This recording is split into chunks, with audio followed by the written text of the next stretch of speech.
Today, we are discussing Amazon reviews, how to earn reviews the right way. As always, I am Nick. I'm Jace. And welcome to the Demand Gen Daily Podcast.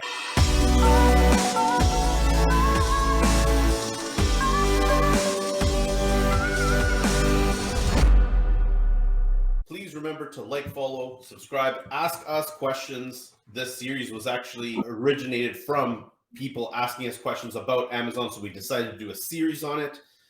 Jace, Amazon reviews. What are your thoughts? Great. Let's start off with the basics. Obviously, Amazon reviews have a major impact on your sales volume. I don't want to overstate it. If you're starting in a product category and you're taking on a competitor that has 12,000 reviews, it's not like you can't compete. You just have to do so in an intelligent way. So the question is, how do you generate genuine, ethical reviews the right way? Just a bit of a backstory. I think most people know that Amazon reviews have a history of being scammed, buying reviews, fake reviews, all that kind of stuff.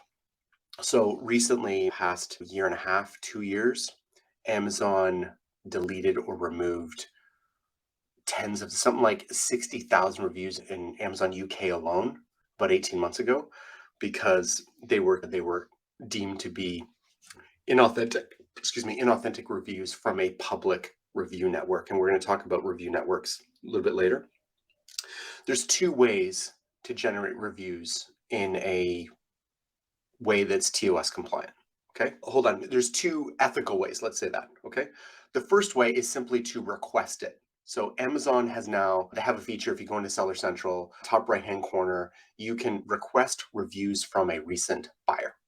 Okay, now when you send that request, you actually type out the request and it's sent to them via Amazon's email program. You can simply, hey, if you like this product, please kindly consider writing a review, blah, blah, blah. But to be compliant with Amazon's terms of service, you cannot suggest or allude to that they're going to get a reward, that they're going to get paid, that they're going to get a free product, that you can't simply incentivize it in any way. And if you do, you're risking an account suspension. Okay. You used to be able to comment on public reviews. I really wish you could do that because it provides great social proof. If they're not responding to emails or messages, you could try and do that publicly. And even if they don't respond, you're showing to other buyers that you're trying to resolve or reconcile any issue. But you can't do that anymore. That used to be a huge component of customer service and reviews for us, but you can't do that anymore. Now, if you want to get into more advanced stuff, there are review networks. Public review networks are generally considered gray hat or black hat, and I do not recommend it whatsoever. So a public review network is you can go to a service. There's a number of services where you're basically, because you're subscribing to their service, it's free. You buy the product and then you are immediately refunded the product and they ship the product to you. So you're getting it for free, but you have to buy it on Amazon at full retail price to signal to the algorithm that there is a sale, and then you immediately get refunded the full retail price.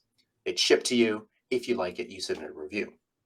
The problem with public, where anyone can do it, is the quality of the list is just bunk. You have a lot of scammers. You have a lot of people who are they're being paid to do this, and it's artificially inflating sales and reviews, and it's a bad thing. You are risking losing your entire brand on the largest sales platform in the world. I do not recommend it. However, that doesn't mean all review networks are inherently bad. We've seen tremendous success through private networks, but that takes a long time to build. Basically, you're building an email list, right? I've worked with brands who are selling to young moms, selling to guys like me who love to buy accessories for their trucks. You want to get them on an email list, whether that's through content marketing, a bunch of incentives. You can slowly build that list. And then periodically through time, you're going to offer your community on that email list promotions and saying, hey, we're launching this product, or we're trying to offer this to our community. We're sending it to you for free. You explain the idea. Basically, there's nothing inherently black hat about the idea. Try the product for free. You got to buy it retail price. We'll pay you back. And if you like it, consider writing a review. Now, with people who say, oh, that's a gray hat, Amazon did that for years in the early review program. They've stopped it since April 2021. But the early review program, you were paying Amazon like 50 or 80 bucks per review, and you'd get up to 5 reviews. And Amazon's doing the exact same thing. But they since stopped that. So there's nothing inherently dangerous about a private network, but you're in a private network, I can ensure that this is a real Amazon.com buyer with a real account, with a real credit card, real reviews. They're a real person, right? Some will submit reviews, some won't. And that's okay. So you have to be able to eat the retail costs to get those reviews. So you want to make sure, obviously, the product's on point, the packaging on point, the listings converting well before you do something like that. But that's generally the two major ways you get positive reviews or genuine reviews. Right. What are maybe some of the, like, you know, the other ways that you've seen in the past other people do that can really have some risks and you should refrain from doing? Absolutely. So I know people know there's shady reviews, but I don't think anyone understands just how mafia-like it can be. So there is people who will services, you can find them. I'm assuming you can buy them on Fiverr and stuff like that. I don't really know, but you're basically paying people to buy your product and submit a fake review. Okay, they may or may not have actually received the review. It's not the point.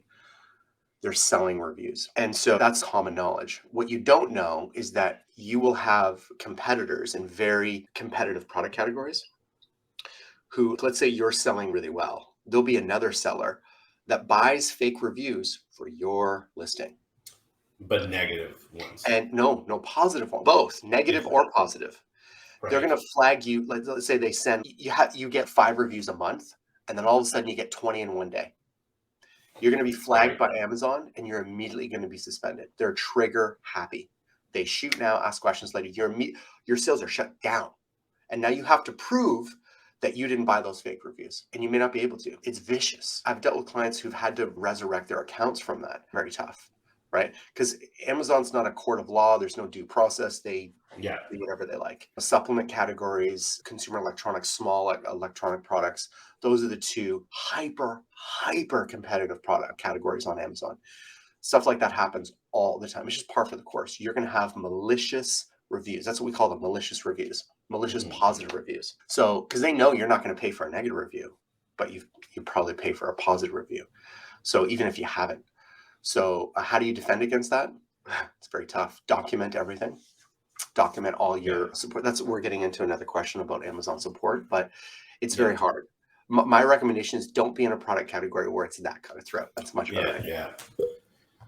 Absolutely. All right. In the next episode, we're going to be talking a bit about product in Amazon and why this is the number one thing that matters. So please stay tuned. And if you haven't watched the rest of the series, go back a few episodes all about Amazon. Until next time.